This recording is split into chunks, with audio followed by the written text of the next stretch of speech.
One of the things that affects the resistance of a material is the temperature, and that's what we're going to be looking at now and using it in calculations to work out the change in resistance or the change in temperature. TCOR, that stands for temperature coefficient of resistance. The symbol for the temperature coefficient is alpha. That's a Greek letter, and it's a stylized A there.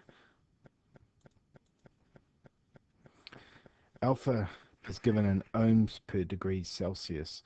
What's happened is I've got all the materials and they've changed the temperature of them, a set amount of material, maybe a cubic meter, and they've raised the temperature by 1 degree Celsius, and then they've re-measured the resistance and they've come up with a figure. So for all our conductors we use, there's a figure out there that we know how much the resistance is going to change for every degree Celsius that we change the temperature in. All this information's been documented, and I'll open this document here, and you can see that for given materials, e.g. silver, we know that it's going to change by 0.004 of an ohm for every degree Celsius it changes. What's happened is they did all these measurements at 0 degrees Celsius, which isn't very practical because in the real world we kind of um, um, live in temperatures more around 20 degrees Celsius. So there's another set of readings here at 20 degrees Celsius, which is the ones we tend to use. And here's the formula we use. Resistance, that's the new resistance, is going to equal to the resistance, the old resistance, 1 plus alpha and delta T. R is the resistance at the new temperature. That's going to be our new resistance after the change in temperature. This is a beginning resistance.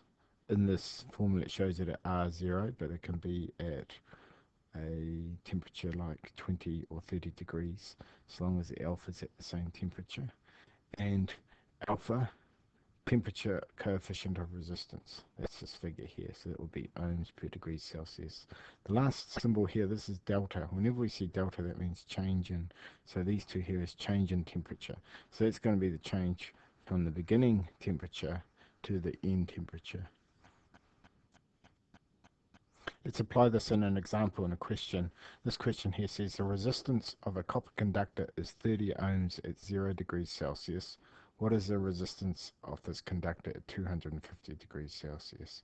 So what this question is about is the conductor is going to raise in temperature from 0 to 250 degrees Celsius. And what's going to be the change in the resistance of this conductor? This could apply maybe where you're running a conductor through an oven or a very hot process, or even an element wire. So we'll have a look at how we calculate this. It could also easily be the winding in a motor, which can get up to some high temperatures. Okay, let's bring up the formula. There's the formula we're going to use, and have a look at the values and where they're going to sit in there. We'll put the values into the formula.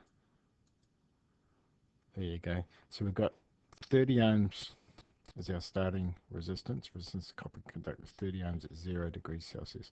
What are the resistance of this conductor at 250 degrees Celsius? So it's going to be 250 degrees. That's your finishing temperature minus your starting temperature. This value here is alpha. Alpha there. If we go away and we have a look at our document here, we can see copper, alpha at 0 degrees Celsius, 0.00427. That figure there is the one we've got to use. These figures will be given to you in assessments. With this formula, it's really important we follow our bed mass when we do this calculation here first. So 250 minus 0 is going to be 250. If you look at the formula here, we've got to times alpha by the delta T, because bed mass tells us we do our multiplications before our additions. So then we're going to get our 250, and we're going to times it by this, then add the 1 to it. 250 times that gives us about 1. We're going to add 1 to it, which gives us 2, and then we're going to times by 30, which is going to give us about 60. So let's have a look at the actual numbers. Okay, 250 times 0.00427 in fact gives us 1.06. If we add 1 plus 1.06 will give us 2.06. And then we've just got to times that by 30, and that will equal 62.0 62.025